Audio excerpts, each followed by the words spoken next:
ഹരേ കൃഷ്ണ, ജയ ശ്രീ രാധേ രാധേ.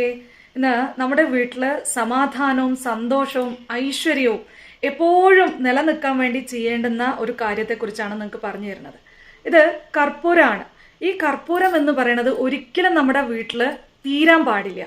ഈ കർപ്പൂരം നിത്യവും നമ്മൾ പൂജാമുറിയിൽ അല്ലെങ്കിൽ നമ്മുടെ അടുക്കളയിൽ കത്തിച്ചു വെക്കുകയാണെങ്കിൽ ഒരുപാട് ഗുണങ്ങൾ ഇതിന് നമുക്ക് നൽകാൻ സാധിക്കും. കർപ്പൂര മരത്തിൽ നിന്ന് ലഭിക്കുന്ന വെളുത്ത നിറത്തിലുള്ള സുഗന്ധമുള്ള ഈ കർപ്പൂരക്കായ നമ്മുടെ പ്രാർത്ഥനയിൽ ഉൾപ്പെടുത്തുകയാണെങ്കിൽ, നമ്മളുടെ വീട്ടിൽ ഒരു നേരമെങ്കിലും നമ്മളിത് കത്തിച്ചു വെക്കുകയാണെങ്കിൽ വളരെയധികം ഗുണങ്ങൾ ഇത് നമുക്ക് നൽകും.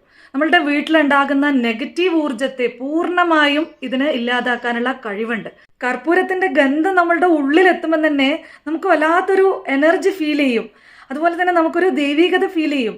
അതുകൊണ്ടാണ് പൂജയൊക്കെ ചെയ്ത് കഴിയുന്ന സമയത്ത് ക്ഷേത്രങ്ങളിൽ കർപ്പൂര ആരതി നടത്തിയിട്ട് നമുക്ക് ആ കർപ്പൂരം തൊട്ട് തൊഴാൻ വേണ്ടി നൽകുന്നത്. അതുപോലെ തന്നെ നമ്മൾ വീട്ടിലും നമ്മൾ പൂജ ചെയ്യുന്ന സമയത്ത് ഭഗവാന് കർപ്പൂര ആരതി എടുക്കണം. പൂജാ റൂമൊന്നും ഇല്ലാത്ത ആളുകളാണെങ്കിൽ നിങ്ങളിത് ദിവസവും അടുക്കളയിൽ കത്തിച്ചു വെച്ച് നോക്കൂ. അതിൻ്റെ ആ ഗന്ധം ചുറ്റിലുമുള്ള നെഗറ്റിവിറ്റിയെ ഇല്ലാണ്ടാക്കി നിങ്ങളുടെ വീട്ടിൽ എപ്പോഴും ഒരു ഐശ്വര്യം നിലനിർത്തും. ആ വീട്ടിൽ ഇത് ശ്വസിക്കുന്ന ആളുകൾക്ക് എപ്പോഴും ഒരു ഈശ്വരാധീനം ഉണ്ടാവും. അതുകൊണ്ടാണ് രാവിലെയും വൈകിട്ടും മുടങ്ങാതെ കർപ്പൂരം കത്തിച്ചു വെക്കണം എന്ന് പറയുന്നത്. ഇനി ഇതിന് ഒരുപാട് ശാരീരികമായിട്ടുള്ള ഔഷധ ഗുണങ്ങളും ഉണ്ട്. അതായത് ഈ കർപ്പൂരം നമുക്ക് ശരീരവേദന ഉണ്ടെങ്കിൽ, അല്ലെങ്കിൽ പനി, ചുമ, ജലദോഷം ഇങ്ങനെയുള്ള കാര്യങ്ങൾക്കൊക്കെ കർപ്പൂരം നമ്മൾ വെളിച്ചെണ്ണയുമായി ചേർത്ത് ഉപയോഗിക്കുകയാണെങ്കിൽ വളരെ എഫക്റ്റീവാണ്.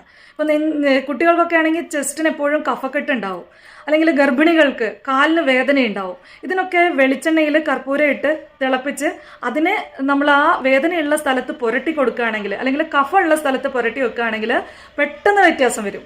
ചിലപ്പോഴൊക്കെ നമ്മൾ ചില സ്ഥലങ്ങളിൽ പോയി തിരിച്ചു വരുന്ന സമയത്ത് നമുക്ക് ഭയങ്കര ഒരു നെഗറ്റിവിറ്റി ഫീൽ ചെയ്യും.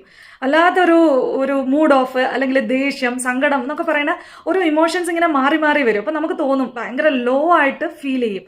ഈ സിറ്റുവേഷനിൽ ചെയ്യാൻ പറ്റുന്ന ഒരു കാര്യം എന്ന് പറയുന്നത് കുളിച്ച് തല തോർത്തി ആ തല മുടി ഉണങ്ങുന്നതിന് മുന്നേ ആയിട്ട് കർപ്പൂരം പുകച്ച് നമ്മുടെ മുടിയുടെ ഉള്ളിൽ ഇങ്ങനെ ആ പുക കൊള്ളിക്കുക എന്നുള്ളതാണ്. അപ്പം നമ്മളുടെ മേലുണ്ടാവുന്ന ആ നെഗറ്റിവിറ്റി കംപ്ലീറ്റ് ആയിട്ട് അതിൽ കൂടി നമുക്ക് ഇല്ലാണ്ടാക്കാൻ പറ്റും. ഇത് സ്ഥിരമായിട്ട് നമുക്ക് ചെയ്യാവുന്നതാണ്. അപ്പോൾ ഇപ്പോൾ കർപ്പൂരത്തിന്റെ ഗുണം മനസ്സിലായല്ലോ. ഒരിക്കലും ഈ കർപ്പൂരം നിങ്ങളുടെ വീട്ടിൽ ഇല്ലാതാവാൻ പാടില്ല. ഇത് ഐശ്വര്യത്തിന്റെയും സന്തോഷത്തിന്റെയും സമൃദ്ധിയുടെയും ഒക്കെ ഒരു അടയാളം കൂടിയാണ്. കർപ്പൂരം കത്തിക്കുന്ന വീട്ടിൽ എപ്പോഴും ഒരു ദൈവാധീനം ഉണ്ടാവും.